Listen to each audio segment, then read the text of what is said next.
You ask Tiger to calculate. This deals with finding the midpoint between 2 points. The midpoint between the 2 points is -3, 2. Let's solve it step by step. Plot the 2 points and calculate the midpoint using the formula. The coordinates of point 1 are x1 equals -7, y1 equals 7. The coordinates of point 2 are x2 equals 1, y2 equals -3. PM represents the midpoint of the 2 points.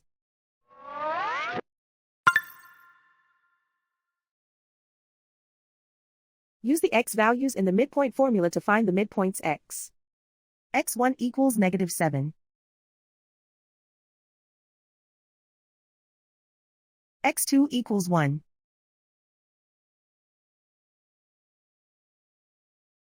Simplify the arithmetic.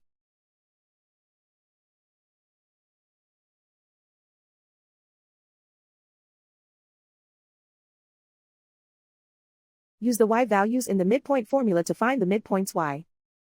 y1 equals 7.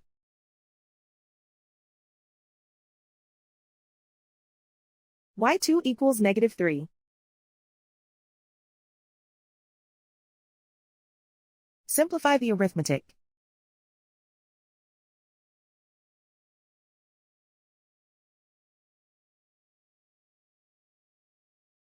And so, the midpoint is -3, 2.